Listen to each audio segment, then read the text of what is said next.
Bom, agora nessa aula nós vamos continuar o estudo do capítulo 10 e nesse tópico 2 nós vamos estudar os mecanismos de uma reação SN2.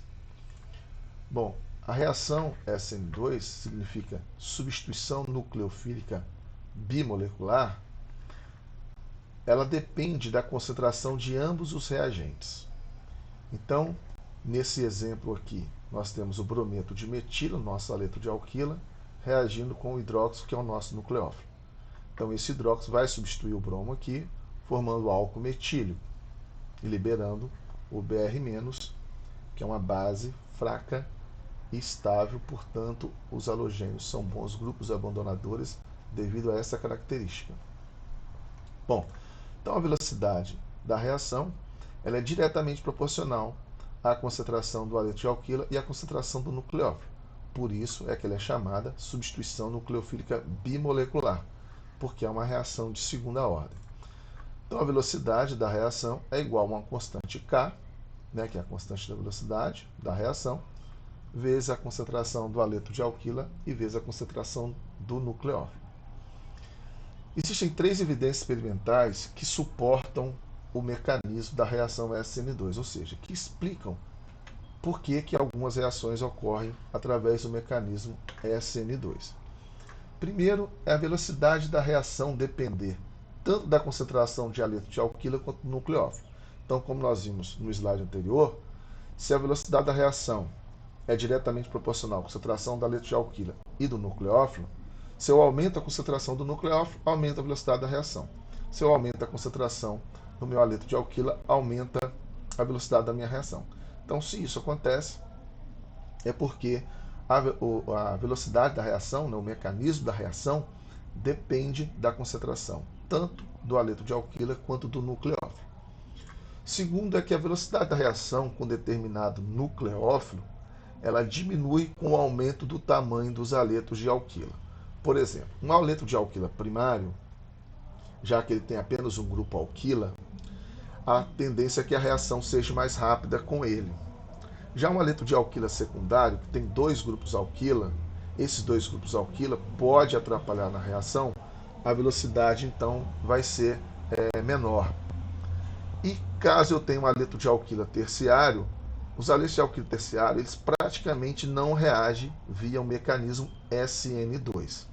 Além disso, se eu tiver 2 aletos de alquilas primários fazendo comparação, eu tenho um grupo metil ligado no bromo, como apareceu no slide anterior, o brometo de metila.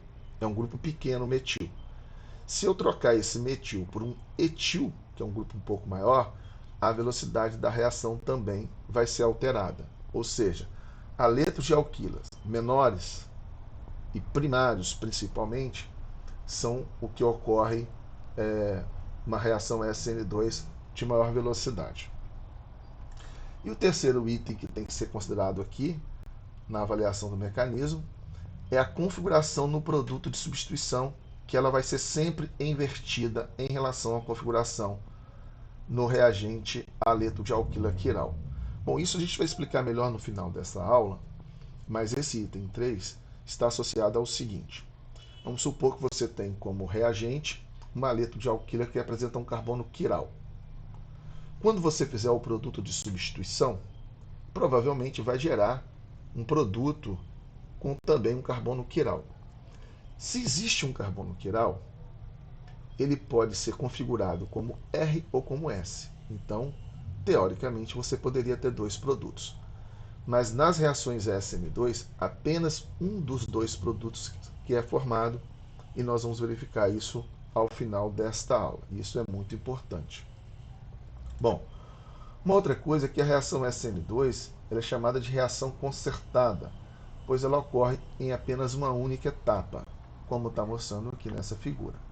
Então, o íon hidróxido, nesse caso é o nucleófilo, ele ataca o carbono que está com carga parcialmente positiva pelo lado de trás, enquanto o bromo, que é o nosso grupo abandonador, sai pela frente. Então você tem essa substituição ocorrendo em uma única etapa, gerando um álcool. A pergunta é, por que o nucleófilo ataca pelo lado de trás? Bom, O grupo de saída, ele bloqueia a aproximação pela parte da frente. Então, se esse hidróxido viesse aqui para esse lado, ia haver uma repulsão, já que, lembrando que essa ligação ela está bastante polarizada. Existe uma carga parcial negativa aqui e a carga parcial positiva aqui. Então, como o nosso nucleófilo ele tem carga negativa, ele vai ser atraído pelo lado onde vai ter carga positiva, que é o lado de trás. Se ele vier para frente aqui, como o bromo tem carga parcialmente negativa, vai haver repulsão. Então, por isso que o grupo de saída bloqueia a aproximação pela parte da frente, e então o nucleófilo sempre ataca pelo lado de trás nas reações SN2. Essa tabela 10.1, ela mostra velocidades relativas de reações SN2 com diversos aletos de alquila. Vamos começar analisando aqui. A reação está colocada. Você tem um aleto de alquila aqui, que pode ser primário, secundário ou terciário. Está reagindo com o nucleófilo, nesse caso é o cloreto. Tá? O cloreto, então, vai substituir o bromo aqui nessa reação, SN2. Então, o bromo vai sair e o cloro vai entrar no lugar dele. Tá? Bom, quando essa reação foi estudada para vários aletos de alquila, terciário, secundário e 3 primários aqui, verificou-se o seguinte: quando você tem um aleto de alquila terciário, essa reação seria tão lenta que seria impossível de ser medida. É porque aleto de alquila terciário, como eu falei, eles não reagem pelo mecanismo SN2. Tá? Quando você tem esses outros aqui, que podem sofrer reação SN2, a mais lenta é quando você tem um aleto de alquila secundário. E aí, como nós estamos analisando velocidade relativa, a ela foi dada a velocidade de 1 em relação às outras, tá certo? Por exemplo, essa aqui, que é a mais rápida, porque tem um aleto de alquila com um grupo bem pequeno, que é o metil, ela seria 1.200 vezes mais rápida do que a reação quando você tem um aleto de alquila secundário. Então, por isso que aqui foi dado o número 1, porque das reações que ocorrem é a mais lenta, e todas as outras velocidades que aparecem aqui estão relacionadas a essa reação aqui. Então, quando eu tenho um aleto de alquila com um grupo pouco volumoso, ela ocorre uma reação bem rápida, 1.200 vezes mais rápida do que um aleto de alquila secundário. Se eu trocar o metil pelo etil, eu já aumentei aqui, continua sendo um aleto de alquila primário, mas eu aumentei o meu grupo alquila. Isso já diminui bastante a velocidade da reação em relação quando o substituinte é o metil. Se eu aumentar mais ainda, né, em vez de 2 carbonos, colocar agora 3, que é o propil, também essa velocidade da reação ela diminui. Então, o que é que você tem que ficar atento nessa tabela 10.1? O que ela te mostra? Bom, aletos de alquila terciário não sofrem reação SN2 e aletos de alquila primário sofrem reação SN2 mais rápido do que um aleto de alquila secundário. E caso o grupo aumente, né, o grupo alquila aumente de tamanho, a velocidade da reação tende a diminuir também. Por quê? Porque dificulta o ataque por trás do nucleófilo. Já que o nucleófilo tem que atacar por trás, o carbono, se esse grupo aqui é grande ou volumoso, ele dificulta esse ataque, então diminuindo a velocidade da reação. Continuando, então, o mecanismo mostra o aleto de alquila e o nucleófilo juntos no estado de transição. O que está acontecendo aqui? Vamos imaginar que esse carbono aqui ele é quiral, que esses 3 grupos aqui são diferentes entre si e diferente do bromo também. Então, quando o hidróxido atacar por trás, ele vai atacar o carbono e no estado de transição, esses 3 grupos eles vão ficar no plano agora. Né? Aqui está uma estrutura tetraédrica e um ângulo de aproximadamente 109 graus, e aqui já esses 3 grupos já estão no ângulo de 120 graus, que está no estado de transição, e eles estão no plano. Nesse estado de transição, essa ligação está sendo formada, enquanto essa ligação está sendo quebrada. Quando terminar de formar essa ligação e essa ligação se quebrar completamente, você tem a formação do produto. Note o que acontece com esses 3 grupos. Nesse desenho, ele está virado mais à esquerda. E nesse desenho, ele está virado para a direita. isso é que ocorre a reação com inversão de configuração que nós falamos, tá certo? Então, o ataque por trás nesse carbono, se ele for quiral, vai gerar uma outra configuração aqui. E se esse carbono é quiral, como eu disse anteriormente, ele poderia ser designado como R ou como S. Então, para você saber se ele é R ou se é S, você precisa conhecer quais são esses grupos, para que você dê prioridade para esses grupos e nomeie este composto, como foi explicado no capítulo 5. Bom, um substituinte volumoso no haleto de alquila, ele reduz a sua reatividade devido ao impedimento estérico, como eu falei no slide anterior. Então, os haletos de alquila que sofrem reação SN2 mais rapidamente são os haletos de metila. Depois vem os haletos de alquila primário e os haletos de alquila secundário, são os que sofrem reação SN2 com menor velocidade. E aqui, por mais que nesse slide está aparecendo que um haleto de alquila terciário ele é pouco reativo frente a uma reação SN2, vocês podem considerar que os haletos de alquila terciário eles não sofrem reação SN2. Então, acho que aqui nem deveria estar constando essa informação aqui. Bom, como eu acabei de falar, os haletos de alquila terciário são incapazes de sofrer uma reação SN2.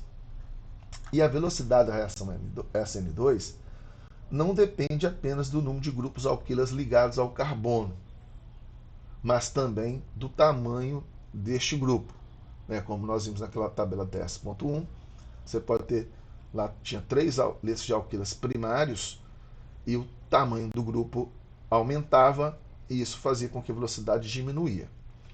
Aqui mostra esses dois diagramas de coordenada da reação. O do diagrama A, você tem uma reação SN2 ocorrendo entre o brometo de metila com o hidróxido, e no B você tem aqui um haleto de alquila secundário reagindo com o hidróxido como nucleófilo.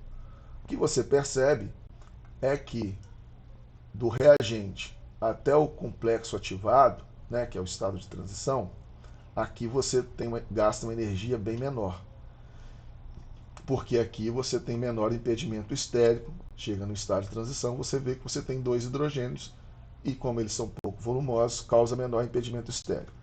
No caso do haleto de alquila secundário, quando ocorre a mesma reação, você percebe que a energia até o complexo ativado, que é o estado de transição, ela é bem maior devido a esses grupos R, que são grupos volumosos, que pode dificultar a aproximação por trás do hidróxido, então diminuindo a velocidade da reação. Então, quanto menor é essa energia que nós temos aqui, mais rápida vai ser a velocidade da reação. Aqui uma energia maior indica que essa reação, então, aqui ela é mais lenta, como nós já havíamos explicado. E agora a gente vai voltar a explicar aquele item 3 que nós falamos que é importante sobre configuração invertida em uma reação de substituição SN2. Então, o carbono em que a substituição ocorre tem uma configuração invertida durante o curso da reação. Novamente mostrando aqui como o mecanismo ocorre. O nucleófilo, então, ele ataca pelo lado de trás, formando o estado de transição. Esses 3 grupos ficam no plano e nessa figura ele foi desenhado mais à esquerda. Assim que essa ligação se forma completamente e essa se quebra completamente, você tem a formação do produto com a configuração invertida, já que o ataque foi pelo lado de trás. Então, esses 3 grupos estão virados para a esquerda aqui, e já esses grupos foram desenhados para a direita aqui. Então, isso configura a inversão de configuração, que é o que vai ocorrer em reações SN2.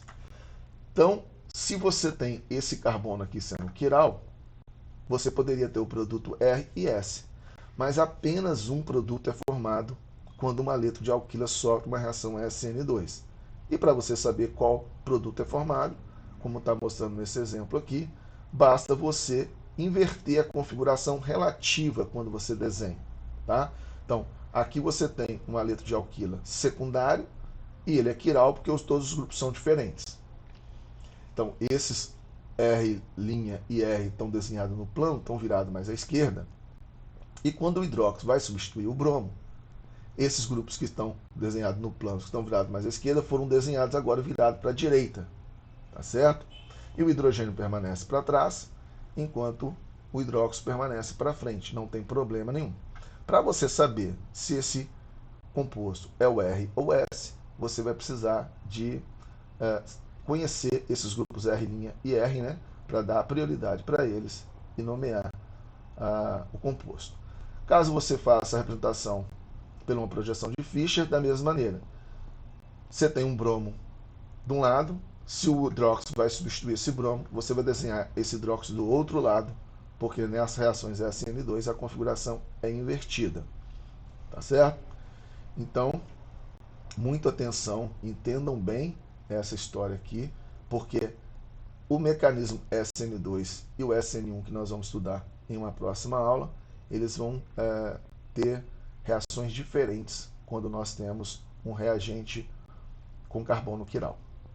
Então terminamos essa aula aqui e até a próxima aula.